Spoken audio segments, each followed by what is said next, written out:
Listo, al parecer ya el sistema me dejó abrir mi presentación. Ahora sí, esta máquina me debe de dar oportunidad de mostrar mi presentación. Entonces, a ver, ya le damos clic.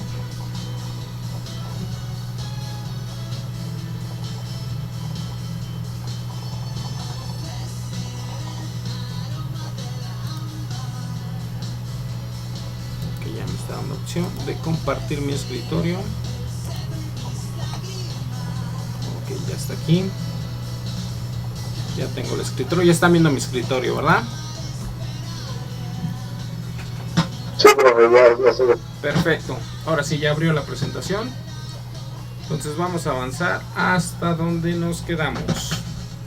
Ya vimos lo que es el motor propulsor, el motor alternativo, motor de combustión interna, conceptos de ciclo teórico, ciclo real, turbomáquinas. Nos quedamos en turborreactores. La clase pasada vimos turbinas de gas, leyes de la física, hablamos del ciclo Brayton. Vamos a hablar de motores turborreactores, tipos de turborreactores. ¿Sale? La clase pasada hablamos del concepto de turbina, turbina de gas. Una turbina de gas también es un motor turborreactor.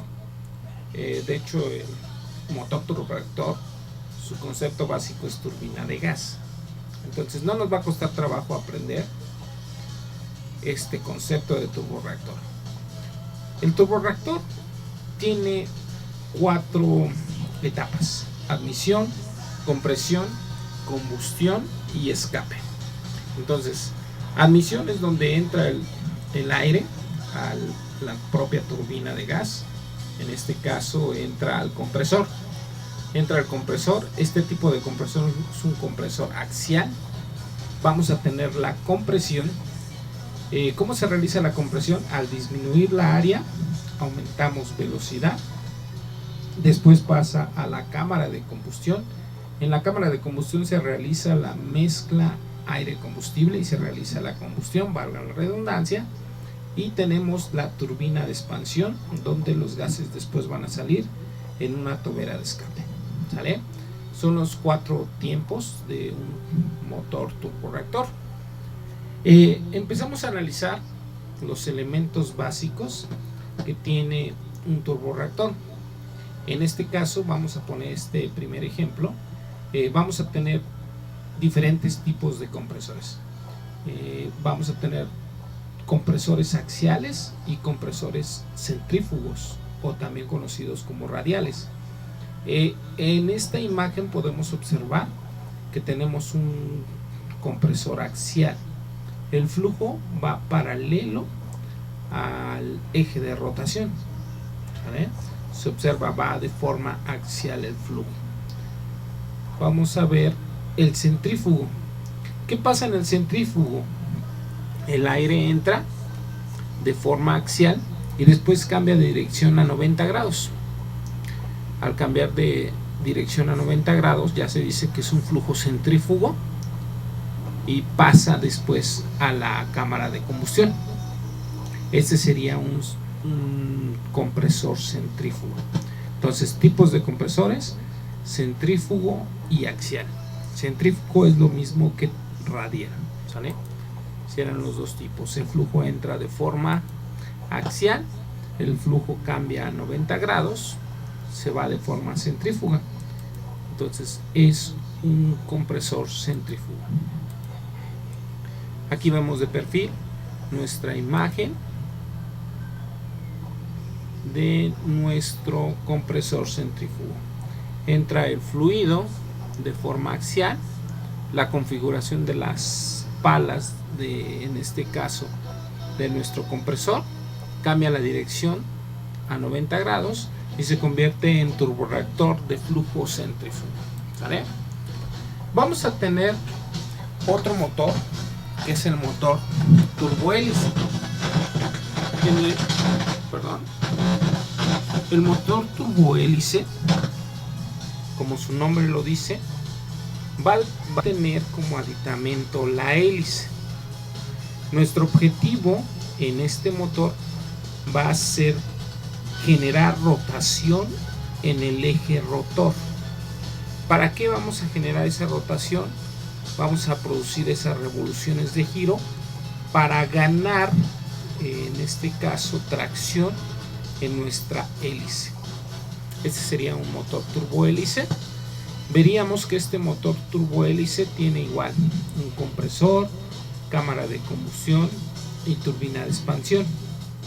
Aquí logramos apreciar en esta imagen que es un compresor axial, una cámara de combustión y una turbina de expansión axial. Ese sería un motor turbohélice. Aquí tenemos otro tipo de motor turbohélice. En este caso, en este tipo de motor turbohélice, podemos apreciar dos ejes. Un eje que va acoplado a nuestra hélice, sería este, y otro que se acopla posteriormente a los compresores y a las turbinas de expansión. Entonces, de hecho, si vemos, el flujo o la toma de flujo va en la parte baja. Entra el flujo en la parte baja, pasa al compresor, del compresor pasa a la cámara de combustión y después a la turbina de expansión. ¿Sale? Entonces, los tres elementos básicos van a ser compresor, cámara de combustión y turbina de expansión. También vamos a recordar, vamos a tener dentro del conjunto compresor un compresor de baja y un compresor de alta. Un compresor de baja velocidad, un compresor de alta velocidad. Y también va a pasar lo mismo en la turbina de expansión, una turbina de baja velocidad y una turbina de alta velocidad. ¿Sale? Entonces aquí es otro tipo de turbohélice. En este ejemplo, en esta imagen, es un turbohélice con doble eje. Entonces continuamos. Profe, Sí, adelante. una pregunta, ¿no va a grabar a clase? Sí, correcto, se me pasó. Déjame, empiezo la grabación. Gracias, ya tienes participación. ¿Quién eres? Carlos Arcela. González Arzola. Listo. Entonces ya iniciamos la grabación para Microsoft Teams. Inicié la grabación, pero de YouTube. Y ya aquí está la grabación de Microsoft Teams. Sí, adelante. Profe, me voy a desconectar, es que no agarra muy bien el internet y no lo escucho. Ok, sí. Sal y entra y a ver si se restablece el canal como tal. Vale, profe. Sí. Entonces continuamos. Aquí vamos a tener ya la imagen gráfica del turbohélice. Este, si no estoy equivocado, es un avión, un ATR. E igual aquí vemos la tobera de aire de admisión y en este caso nuestra hélice. Vamos a ver nuestra imagen anterior. Básicamente ese sería el esquema interno del turbohélice. Igual, nuestro objetivo es generar revoluciones en nuestro eje acoplado a la hélice para producir tracción. ¿Sale? Recordemos, vamos a tener tracción y empuje. La tracción es producida por las hélices y el empuje por los motores turborreactores. Igual aquí vemos el avión ya en pleno vuelo, es un motor turbohélice. ¿Sale? Aquí tenemos otros tipos de aviones que utilizan turbohélice. En este caso es Antonov 400, el famoso ATR y el clásico Cessna. Son diferentes tipos de aviones. Aquí también, aprovechando las imágenes, podemos ver que estos tipos de motores van acoplados enfrente de la superficie alar. Recordemos, la superficie alar matemáticamente es la que nos va a ayudar a tener mayor cantidad de levantamiento, directamente proporcional a un coeficiente de levantamiento. Si tenemos mayor superficie alar, vamos a tener mayor levantamiento. Si tenemos en este caso los motores enfrente de la superficie alar, vamos a tener mayor flujo desplazándose en la parte superior del ala y en la parte inferior, en el intra 2 y en el extra 2, a mayor velocidad. Entonces, por principio de continuidad, pues vamos a generar un mejor empuje. ¿Eso en qué se traduce? Estos tipos de aviones, debido a la configuración de que su motor está enfrente, más bien su hélice genera cierto flujo continuo a mayor velocidad sobre el intra 2 y el extra 2, estos aviones van a necesitar prácticamente poca pista para poder despegar. He llegado a escuchar que los ATRs hasta 300 metros de pista logran despegar, ¿sale? Son aviones que con poca pista pueden despegar, y son aviones, en este caso como el Antonov, aviones con mucha capacidad, ¿sale?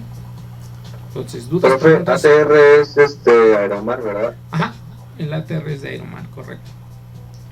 Y los Cessna son de los clásicos que utilizan para las escuelas, para los practicantes de piloto. Y el Antonov pues, son aviones militares. Entonces vamos a continuar. Vamos a ver el otro tipo de motor, es el turboeje. Su mismo nombre directamente nos lo dice. Se va a basar en su único eje. Aquí vamos a tener acoplado en un solo eje todos los elementos de un motor: compresor, compresor de baja, compresor de alta, turbina de baja, turbina de alta. Entonces, básicamente un motor turboeje directamente utiliza el eje, y en ese eje van acoplados todos los elementos. Al ir acoplados todos los elementos rotores, compresor y turbina, eso va a provocar que obtengamos mayor rotación, ¿sale? Entonces aquí vamos a ver otra imagen del mismo motor con un corte transversal. Es un motor turboeje. Este sería otro tipo de motor turboeje. Entonces, si nosotros obtenemos mayor eficiencia en el eje rotor, pues prácticamente vamos a tener una mejor potencia. Ahorita están viendo aquí un motor turboeje, y este motor turboeje que están viendo es un motor de un helicóptero. Aquí vemos otro. Los motores turboeje, debido a que se aprovecha la potencia en el eje, se utilizan básicamente en los helicópteros. Este sería otro motor turboeje. Aquí tenemos otro motor turboeje ya directamente acoplado a otro helicóptero. Entonces, el motor turboeje pueden tener un eje o dos ejes. El objetivo es obtener potencia en el mismo eje de potencia. Aquí se ve gráficamente en dos colores los dos ejes que tenemos: el eje superior y el eje inferior, y su acoplamiento, su caja de engranajes de acoplamiento, en este caso, para este tipo de turboeje. Entonces, prácticamente el nombre del motor te está diciendo el tipo de diseño del motor, ¿sale? Aquí vamos a entrar al turbofan. Turboeje, pues se basa en el eje. Turbohélice maneja la hélice, y turbofan pues va a tener el famoso fan. El fan, ¿qué es? El fan es el ventilador que ven hasta enfrente. Ese fan es el que ayuda a que el motor obtenga grandes cantidades de flujo. Este motor turbofan es de los más rendidores y de los más ocupados actualmente. ¿Por qué es más rendidor? Porque trabaja con un 20% de flujo y hace eficiente el 100%. ¿A qué me refiero? Va a tener dos tipos de flujo. Va a tener el flujo primario y el flujo secundario. Aquí lo vamos a ver en esta imagen. En esta imagen El flujo que va de azul clarito es el flujo secundario. Ese flujo va por la zona de bypass. Se dice que el flujo secundario es el 80% del flujo total. Y vamos a tener el flujo primario, que es el que entra a los elementos del propio motor. Entra al compresor, entra a las cámaras de combustión y entra a las turbinas de expansión. Ese flujo primario se considera que es el 20%. Entonces el flujo primario va a la zona del core. El core es la parte esencial del motor. Es el compresor, las turbinas de expansión y cámara de combustión. 20% va al core, 80% va al bypass. ¿Sale? Entonces, ¿qué va a pasar en este motor? Aquí lo vamos a ver. Tenemos un 100% de flujo, pero de ese 100% solamente trabajamos con el 20%. ¿Qué significa? Al hacer trabajar el 20% de ese flujo, eficientamos el 100% de todo el flujo. ¿Qué quiere decir? Si entran 1000 partículas de aire al mismo instante en el fan, deben de salir 1000 partículas de aire en la tobera de escape. Eso es principio de continuidad. ¿Qué significa? Si nosotros aceleramos el 20% de ese flujo, el otro 80% por principio de continuidad se acelera. Entonces, solamente trabajando con un 20% aceleramos el 100% de ese flujo por principio de continuidad. ¿Sí se lo logran imaginar?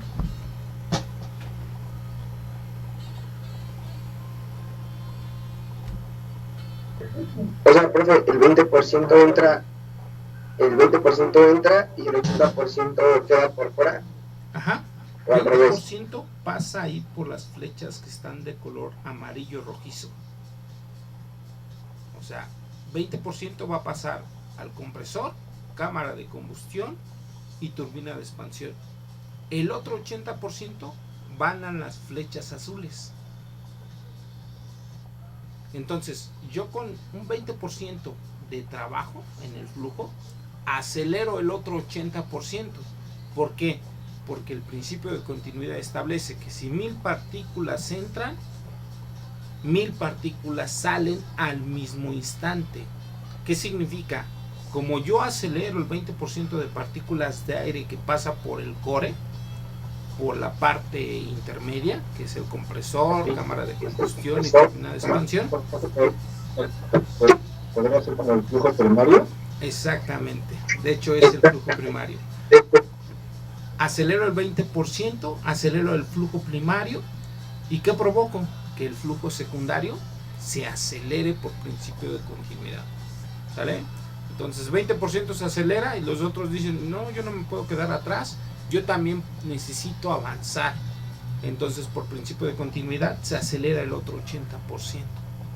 ¿Sale? Tenemos un 100% de aceleración de flujos que al final de cuentas se va a traducir en el empuje del propio motor. ¿Sí? ¿Sí lo logran apreciar?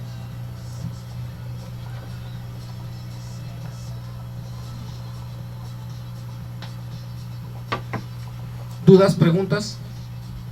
Muy buena, profe, gracias. Profe, Sí, adelante. ¿se puede diseñar otro motor que entre el 10% y salga al 90%? Pudiera ser. ¿Sí? Sí, se pudiera hacer también. Sería analizarlo, es buena idea. En teoría se maneja 20% en el flujo primario y 80% en el flujo secundario. ¿Sale? Hay que investigar cuál sería el inconveniente para no trabajarlo así, ¿no? A lo mejor ese 10% pues no nos genera mucha velocidad en el flujo, ¿no? A lo mejor provoca que el flujo se mueva a menor velocidad, ¿no? A lo mejor entonces el 20% genera esa velocidad adecuada para los gases de expansión que producen mi empuje. No sé, vamos a investigarlo, ¿sale? Pero es buena idea. ¿Alguna otra duda?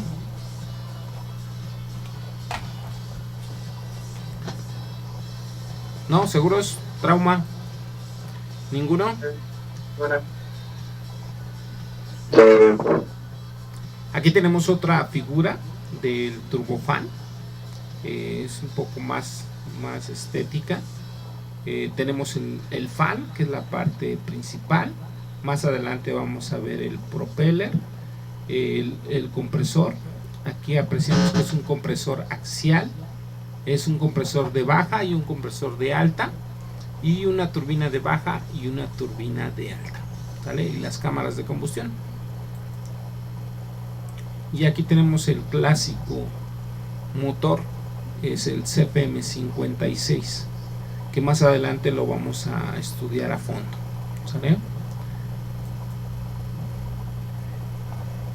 Aquí vamos a ver o apreciamos otros dos tipos de motores, también son turbofan.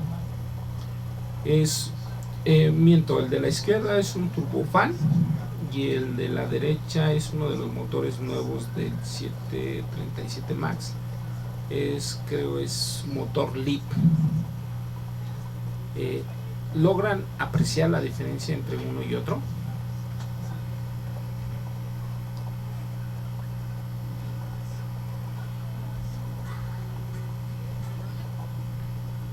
la profundidad de la turbina. Perdón, adelante, Christopher. ¿Sería la profundidad? La profundidad, no tanto. La forma que tiene. La forma, correcto. Los dos son turbofan. El de la izquierda es un CFM56, el de la derecha es un LEAP. Ese motor LEAP es un motor nuevo de los 737 MAX. ¿Cuál es la diferencia? La forma. El motor de la derecha es más moderno, entonces es más potente. Si es más potente, es más pesado. Si es más pesado, es un poco más grande. Estos motores son usados para los 737. Por ejemplo, llegamos al 737 500, 600, 700, 800, 900. Y cuando llegamos al 900 nos saltamos al 737 MAX. ¿Qué pasa entre el 900 y el MAX? Que el 737 MAX utiliza un motor con mayor eficiencia, en consecuencia es más pesado. Al ser más pesado es más grande. Y si lo utilizamos en un 737, significa que al ser más grande, pues lo tenemos que hacer más, de cierta forma, achatado, así como se ve en la figura, como que recortado en la parte baja, porque es más grande, ¿vale? Porque el 737, el tamaño, en este caso del fuselaje, varía en poca proporción. Si es un avión, en este caso, o es un turbofan altamente rendidor, pues va a ser en consecuencia un motor más usado, ¿sale? Vamos a tener específicamente uno de los motores, es el turbofan CFM56. Específicamente el que vamos a hablar es el 7 Bravo, ¿sale?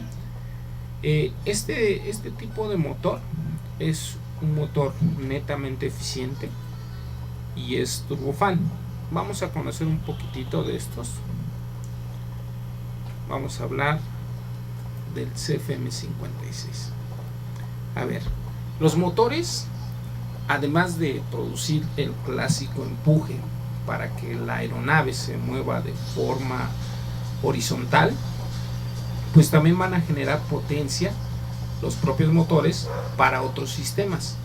¿Qué otros sistemas? El sistema eléctrico, el sistema hidráulico y el sistema neumático. Hablando del sistema eléctrico, estos motores tienen generadores adaptados. Específicamente para los aviones se llaman IDGs. Estos IDGs producen la energía eléctrica que va a utilizar la aeronave. Estos generadores son motores electromagnéticos que a través de bobinas y lo que es imanes producen la energía eléctrica, ¿sale? En el sistema hidráulico, ¿qué va a producir? Va a presurizar el sistema hidráulico para que el fluido hidráulico trabaje de forma eficiente. Y en el sistema neumático igual, va a generar una purga de aire que se va a utilizar para el sistema neumático, que a su vez el sistema neumático lo utiliza para otros subsistemas, como el sistema de aire acondicionado y el sistema de presurización, el sistema de antihielo, ¿sale? Por decir algunos que trabaja el sistema neumático. En otras palabras, el motor tiene dos etapas en donde se le saca aire y se utiliza para el sistema neumático. Esas etapas donde se le saca el aire se llaman purgas neumáticas, en inglés serían blitz. Igual, recordamos, el CFM56 es un turbofan, en consecuencia, por ser turbofan, es un motor de abanico, o sea, de fan, con doble rotor. ¿A qué nos referimos? El rotor es un rotor de baja velocidad y un rotor de alta velocidad, ¿sale? Al ser un motor turbofan, pues va a tener un régimen de sobrepaso, el famoso conocido como bypass, ¿sale? ¿Sí me siguen todos? Sí, profe. ¿Sí? Ok, entonces puedo preguntar, para que no se duerman, Armando, Arturo, Sí, profe. ¿cuál de los dos flujos, primario o secundario, pasa por el core del motor? ¿El primario, profe? Correcto, el primario. ¿Cuáles son los elementos que conforman al core del motor, Cintia?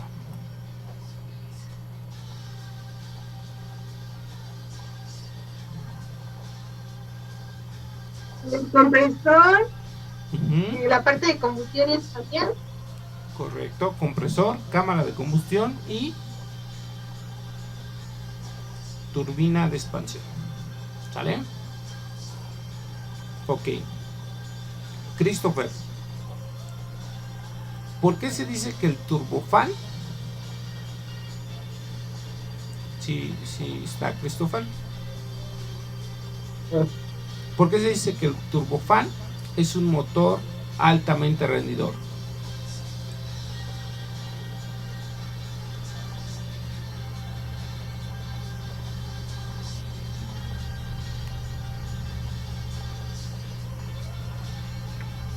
Christopher.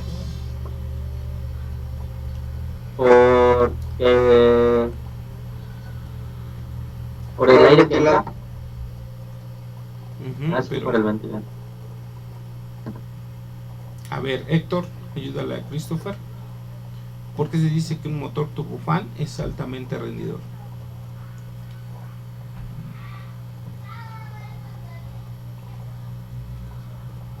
¿Sí está Héctor?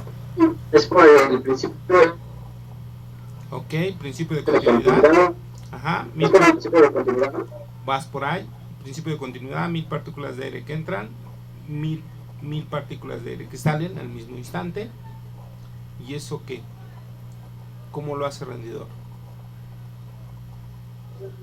Hugo. Pues al aprovecharse el 100% de todo el aire que entra, pues siento que es más eficiente. Ok. Recuerden, aceleramos, trabajamos el 20%. El 20% de ese flujo pasa por el core y el otro 80% va a la zona de bypass. Al trabajar solamente con el 20%, aceleramos el otro 80%. Por eso lo hace muy rendidor. O sea, gastamos poco combustible para el 20%, para acelerar otro 80%. ¿Sale? Por eso se hace o se considera un motor altamente rendido. ¿Sí? Entonces vamos por ahí. Entonces el CFM56 es un motor turbofan de doble rotor. Al hablar de doble rotor, vamos a estar considerando que vamos a tener un rotor de baja velocidad y un rotor de alta velocidad. ¿Eso qué quiere decir? El rotor de baja velocidad está acoplado el compresor de baja velocidad y la turbina de baja velocidad. En el rotor de alta velocidad está acoplada la turbina de alta velocidad y el compresor de alta velocidad. ¿Sí? ¿Vamos bien? Entonces el compresor se va a dividir en dos bloques: compresor de baja y compresor de alta. La turbina se va a dividir en dos bloques: turbina de baja y turbina de alta. ¿Sí? ¿Sí me copian o no? ¿O ya están durmiendo? Régimen de sobrepaso. ¿Perdón? Entonces, comentamos. El régimen de sobrepaso es la zona de bypass. Trabajamos con un 20% para acelerar un otro 80%. Así aceleramos el 100% del motor. ¿Sí? ¿Qué partes conforman el motor? El motor va a tener estas partes. Va a tener el soporte del motor, cubiertas del motor, arneses que van en el motor y ventiladores y drenes del motor. ¿Sale?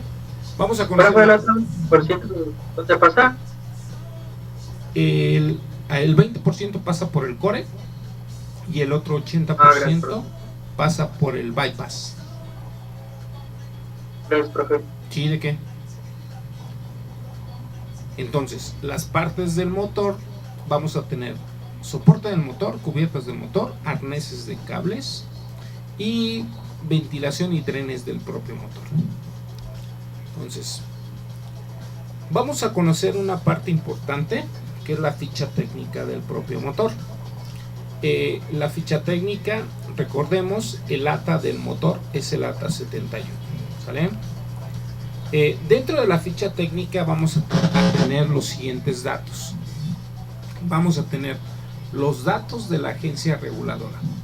¿Qué quiere decir? Si ese motor se construyó en México, la agencia reguladora va a ser la FAC, la Agencia Federal de Aviación Civil. Antiguamente DGAC. Datos del fabricante. ¿Qué fabricante lo construyó? Datos y características del propio motor. Características como empuje, datos de empuje del motor, entre otras características. ¿Sale? Entonces, vamos a tener que el General Electric es construido, más bien el CFM56 es construido por General Electric, y General Electric a su vez tiene una planta en América, y también tenemos motores CFM56 construidos por una asociación francesa. Vamos a verlo más adelante. Esta sería la ficha técnica del motor. Si nosotros vemos el motor desde la parte trasera y consideramos que los 0 grados es como las 12 del día según el reloj, que sería la parte superior del círculo, a los 100 grados aproximadamente estaría esa ficha técnica. De hecho, ahí es donde aparece esa flechita. Esta sería la ficha técnica del motor. ¿Qué va a haber en la ficha técnica? Pues ya lo comentamos. Datos de la agencia reguladora. En este caso, si este motor fue construido por General Electric, nos dice que dependiendo donde se construyó, se va a llenar la ficha técnica. Si es construido por General Electric, los bloques superiores derechos son los que se vayan a llenar. Pero si es construido por SNECMA, que es una constructora francesa, van a ir del lado izquierdo. Entonces vamos a la ficha técnica. Aquí tenemos la ficha técnica.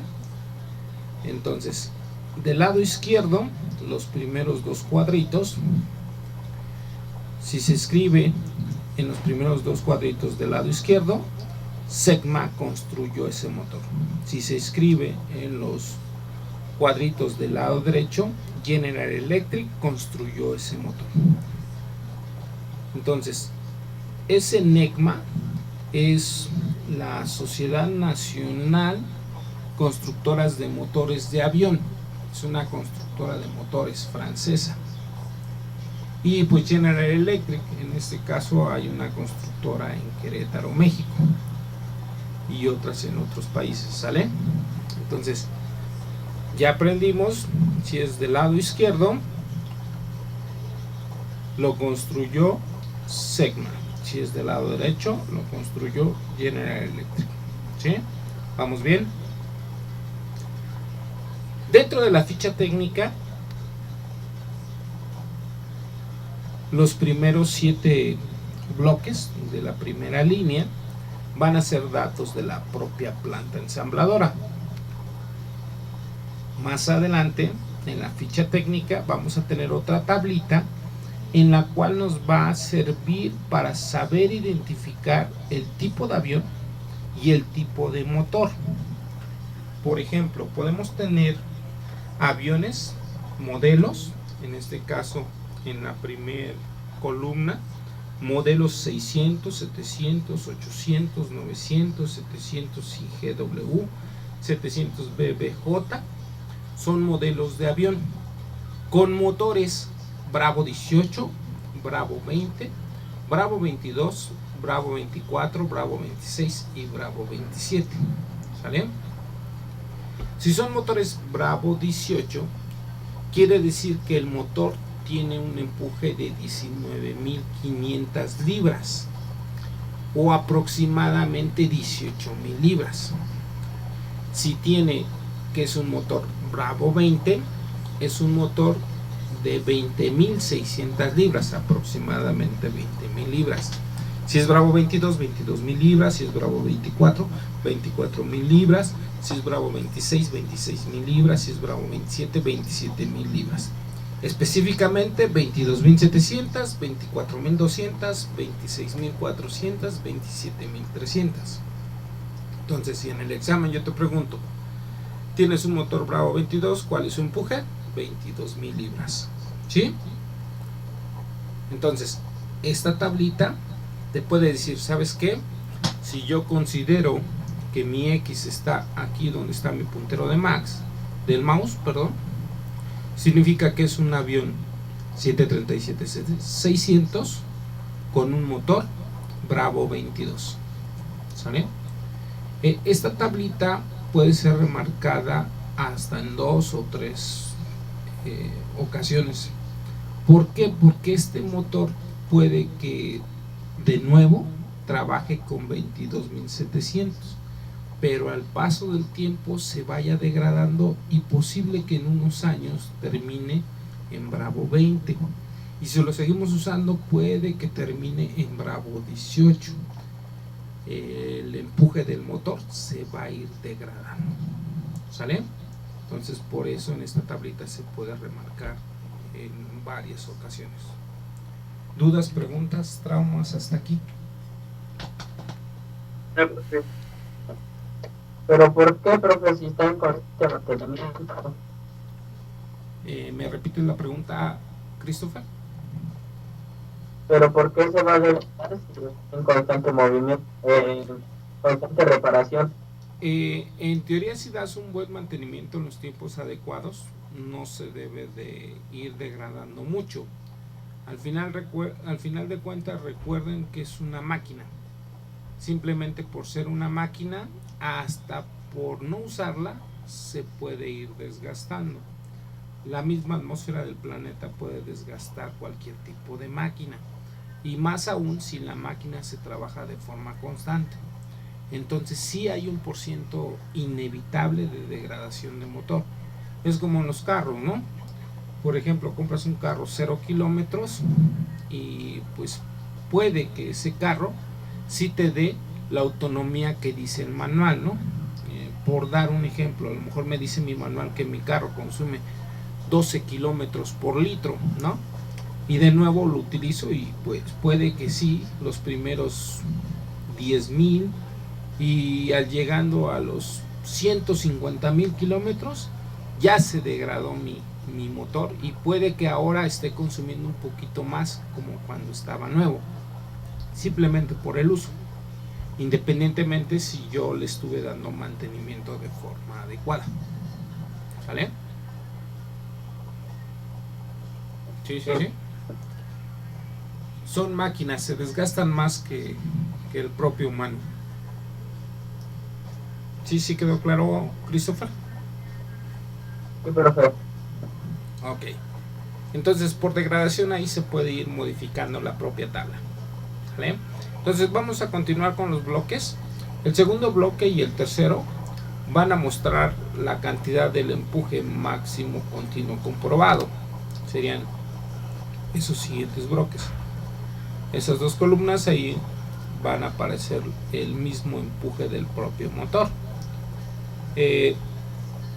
En la columna siguiente, que es en el bloque 6, vamos a tener el mismo empuje, pero en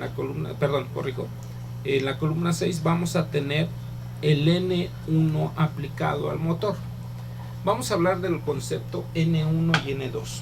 N1, recuerden que hablamos y dijimos que vamos a tener dos ejes: el eje de baja velocidad y el eje de alta velocidad.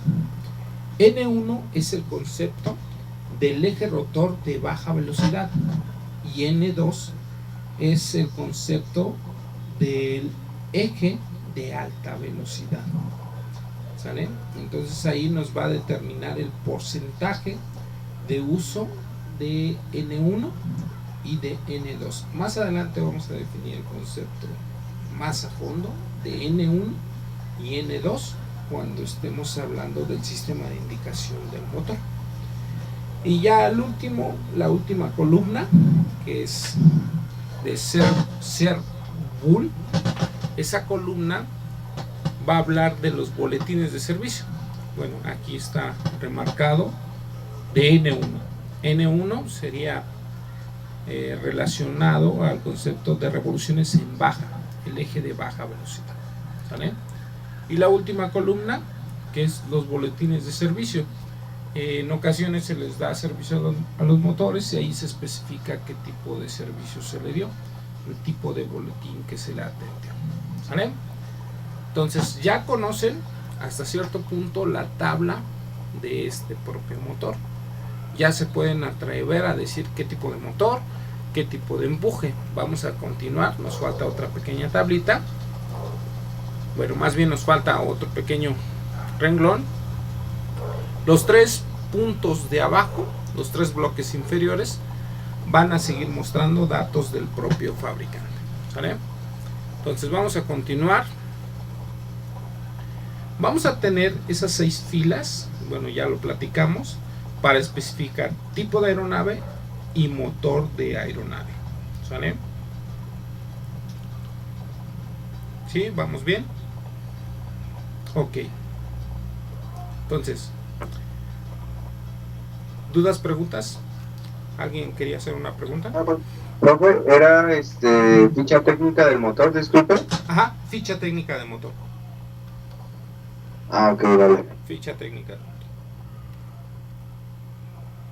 Entonces continuamos, Recuerden, cuando diseñamos un avión, este avión va a estar diseñado, su fuselaje, su superficie alar, su tamaño de envergadura, aerodinámicamente en función de su empuje a utilizar.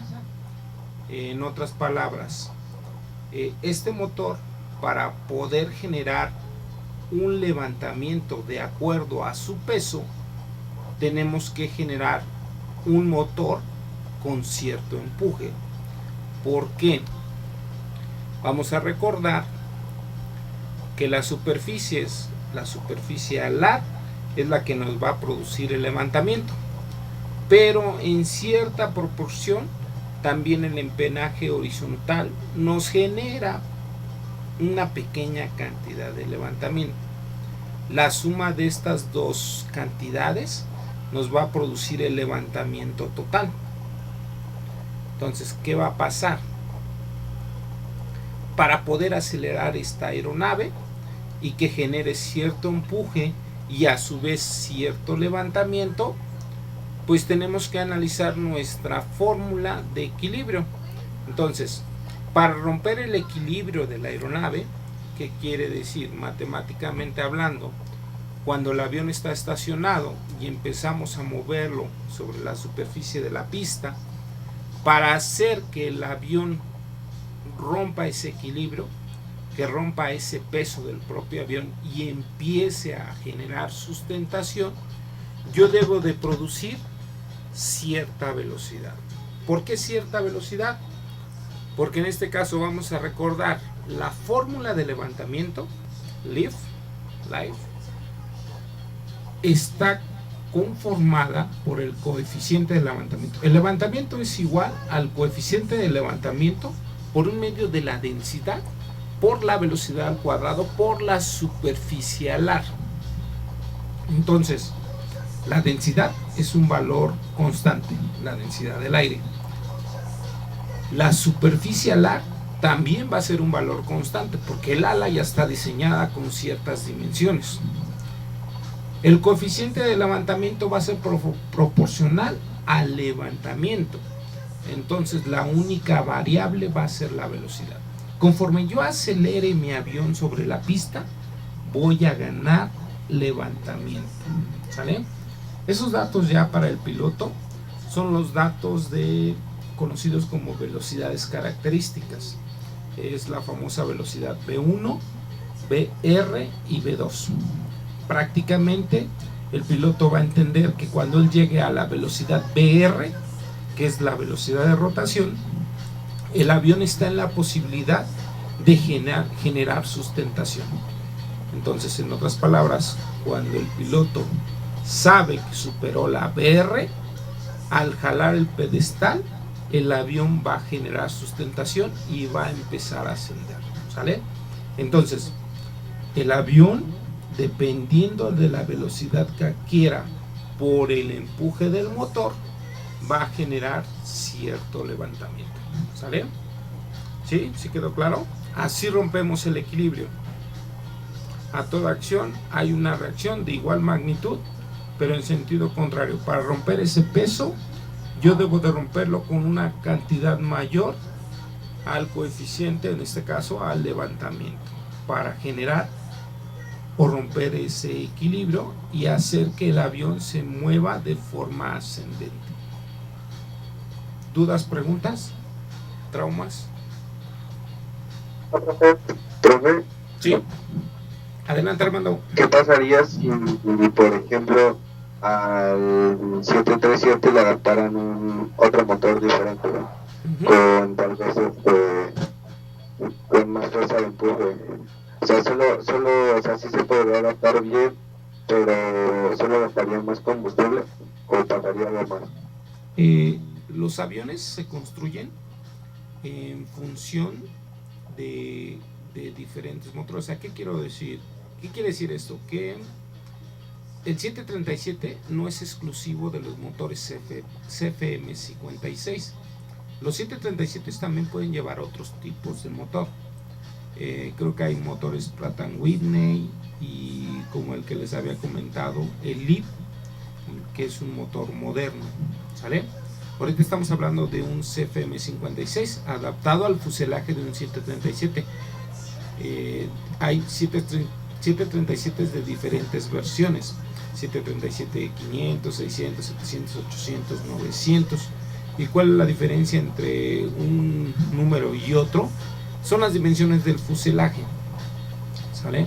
Entonces, en función del fuselaje, te recomiendan ciertos motores con cierto empuje.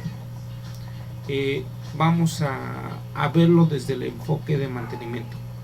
A mí, ¿por qué me conviene usar un motor General Electric aquí en México?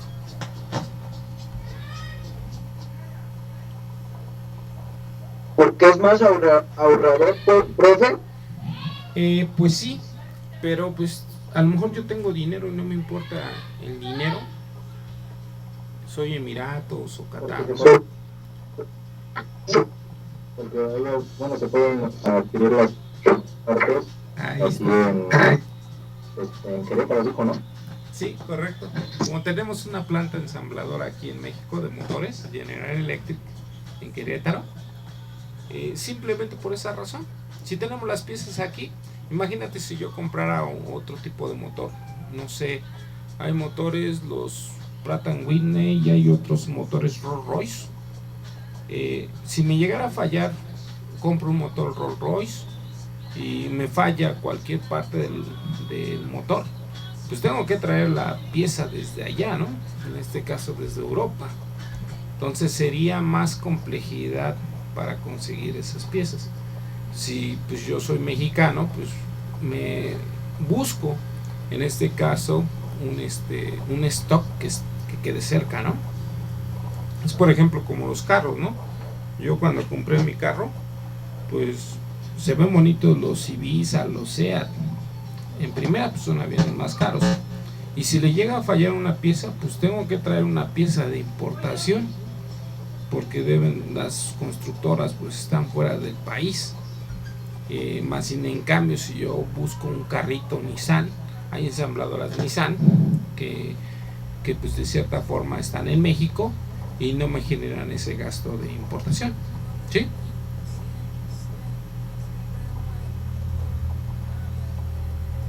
Sí, quedó claro. O los confundí más. No, sí, quedó claro, profe.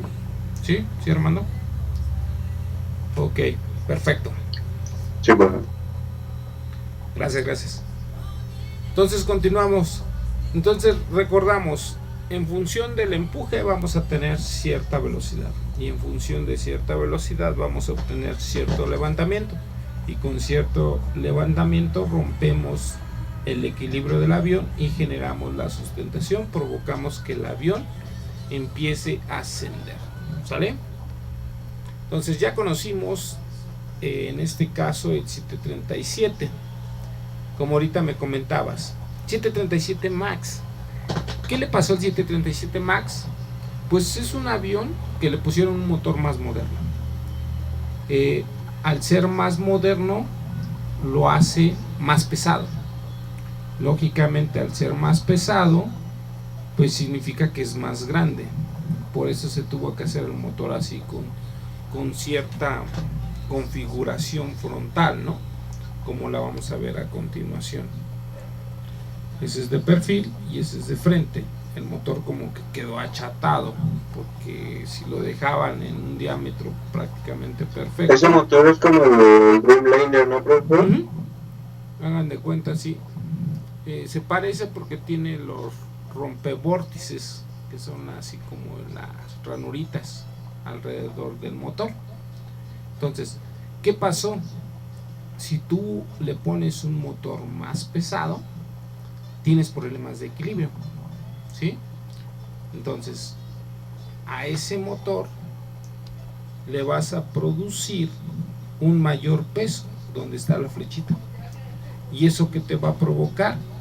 Que hasta cierto punto el motor esté pesado de nariz.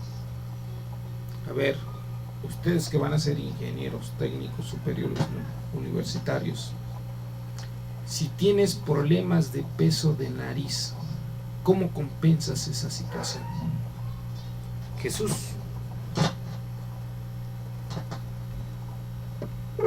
¿Sería distribuyendo el peso de la carga en la parte de la cola?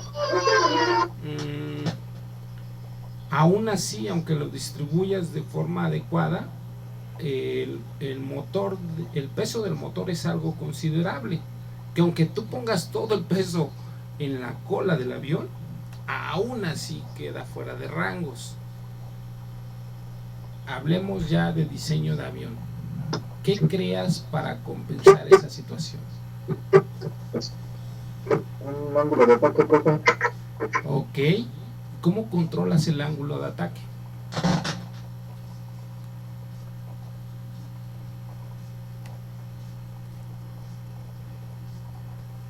¿Quién fue su maestro de aerodinámica? Luis Alberto. El profe Rojas no les enseñó bien. Luis Alberto, ¿o quién quiere participar? A ver, ¿cómo generas ese cabeceo? Generar el ángulo de ataque, pues cambiándolo más en cierta ángulos para que el aire que choca, pues no deje caer tanto de la nariz A ver, del avión, ¿no? a ver, a ver. ¿Qué superficie de control? ¿Qué superficie de control te genera el cabeceo? Estamos hablando, oye, tienes problemas de peso de nariz. O sea, la nariz se va a bajar porque está pesado el motor, ¿sale? Entonces, ¿quién es el que va a hacer levantar la nariz? ¿Qué superficie de control levanta la nariz?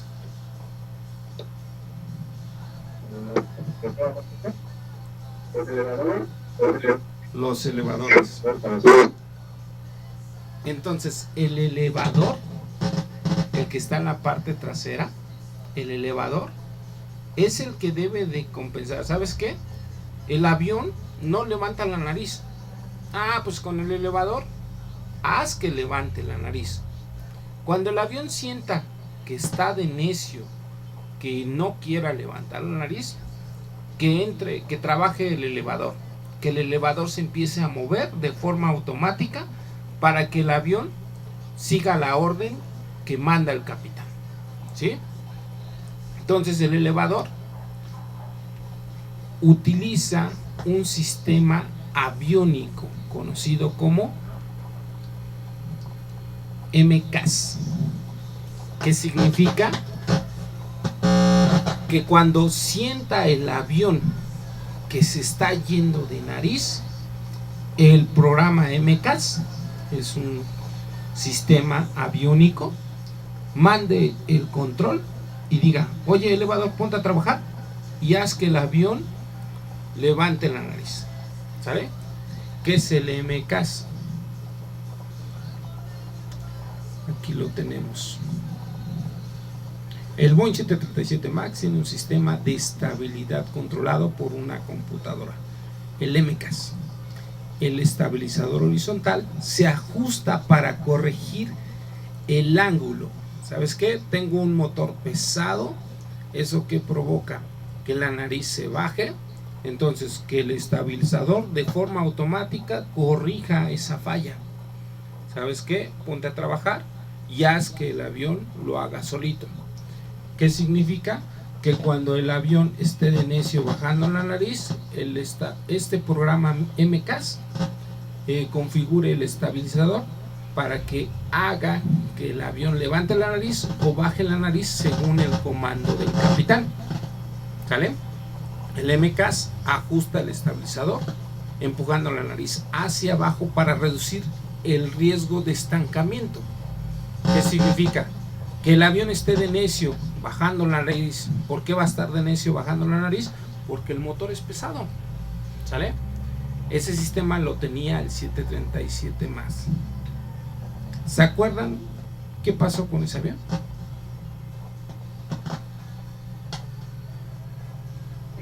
Creo que lo que usted nos estaba diciendo, el avión lo hace al revés, ¿no, profe?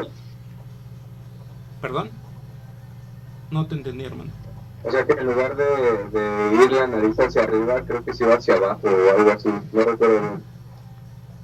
Ah, mira, el MCAS es el sistema que va a programar de forma automática el elevador, ¿sale?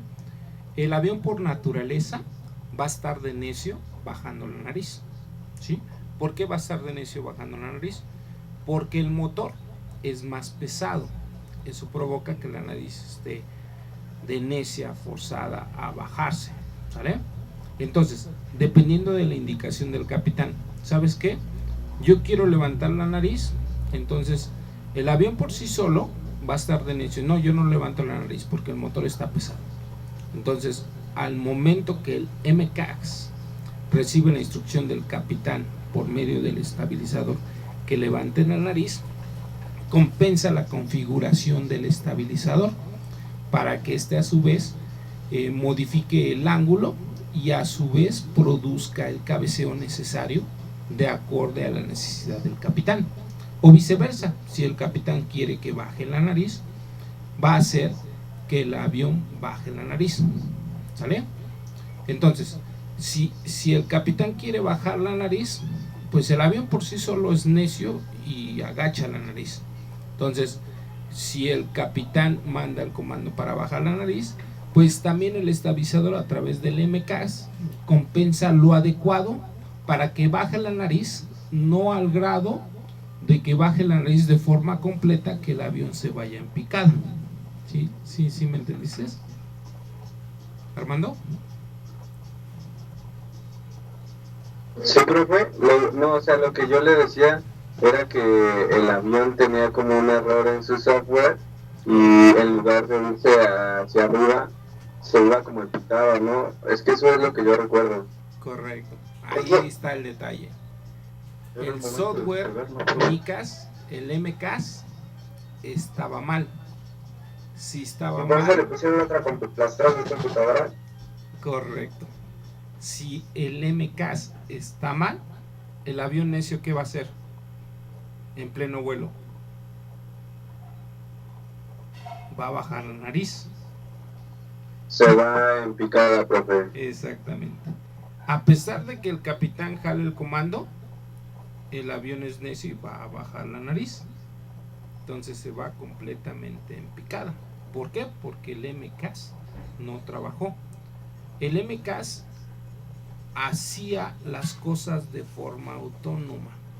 Ese fue un error, dejar que la máquina lo hiciera de forma autónoma, ¿sale? Entonces, ¿sabes qué? Me está fallando el MCAS. Pues desengarse el MCAS.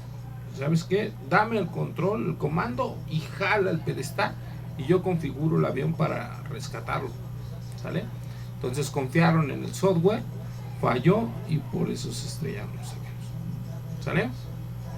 Sí quedó claro. Fue una configuración de nuevo motor. Entonces, ya nada más por terminar esta última ficha técnica. En esta ficha técnica ya aparecen los datos más amigables, es entendible. Al leer esta ficha técnica sabemos que el modelo del motor es un CFM56 7 Bravo. Es un motor que pesa 2.361 kilos, equivalente a 5.205 libras. Tiene un diámetro de fan de 155 centímetros. Tiene un EGT. EGT es la temperatura de gases de escape de 950 grados centígrados. Tiene una N1 de 104%, que es equivalente a 5.380 revoluciones por minuto. Tiene una N2, que es equivalente a 105%, que son 15.183 revoluciones por minuto. Y tiene un radio de bypass 5.6 a 1. Bypass radio. ¿Qué significa? Hay una cantidad de aire que pasa al motor, que va al bypass, y una cantidad de aire que va al core. Significa que en proporción, si entran 1.000 libras de aire al core, 5.600 van al bypass. ¿Sí me di a entender? ¿Sí o no? No, profe. Sí, profe. Discúlpeme, ¿podría repetir qué era N1 y N2? Ok, vamos a los tres conceptos. Ok, N1. N1 es el concepto de revoluciones en baja. Bajas revoluciones. Significa que el eje que gira a bajas revoluciones está girando a 5.380 revoluciones por minuto. Traducido a 104%. ¿Sale? En el instrumento del avión, específicamente en el Primary Flight Display, yo no voy a ver revoluciones por minuto. Yo voy a ver porcentaje de Ns. Significa que cuando yo vea N1 en 104%, el eje de baja revolución está girando a 5.380 revoluciones. ¿Sí? ¿Sí quedó claro? N2, revoluciones en altas revoluciones. Como es un eje rotor de altas revoluciones, este va a estar girando a 15.183 revoluciones. Significa que es un 105% traducido. Cuando yo vea en la Primary Flight Display, en la pantalla de la cabina, 105%, significa que el motor de alta revolución está trabajando 15.183 revoluciones por minuto. ¿Sí? ¿Sí quedó claro? Ahí esos dos puntos N1 y N2. N1, revoluciones en baja. N2, revoluciones en alta. ¿Sí quedó claro, Armando? Sí, profe. Ok, ahora vamos al bypass.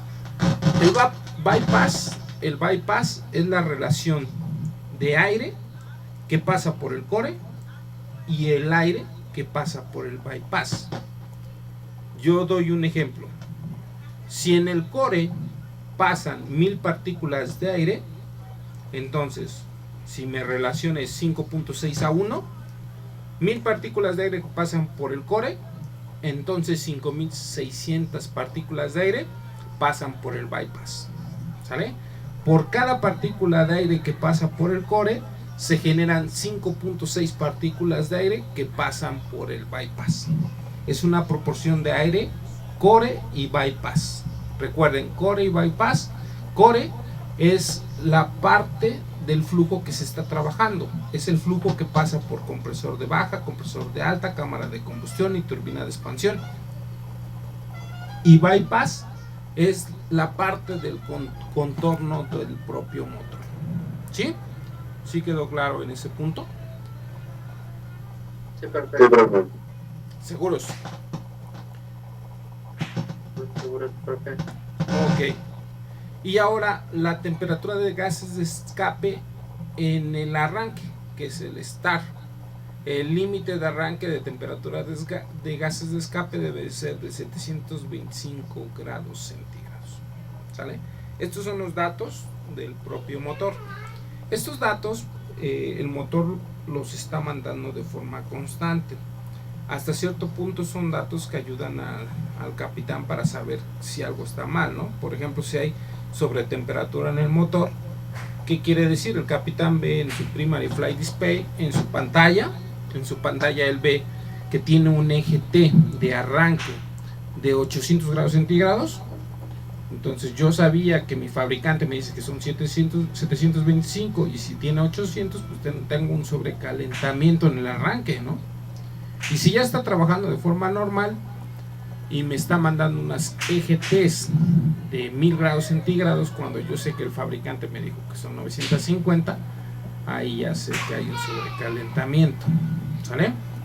Igual, si yo estoy viendo N1 y N1 me está diciendo que está en un 110%, pues me alerto porque pues me dijeron que trabajaba a 104%.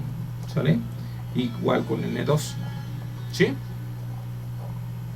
Les sirve al capitán y les sirve a ustedes como personal de mantenimiento. ¿Seguros? ¿Seguros? ¿Seguros, chavos? Sí, profe. ¿Vamos bien o no? Hasta aquí dejaremos la clase de hoy, que sería datos generales de ficha técnica de motor. En este caso, nuestro caso específico fue un CFM56 utilizado en los motores 737. ¿Dudas, preguntas, traumas? Ningún trauma, profe.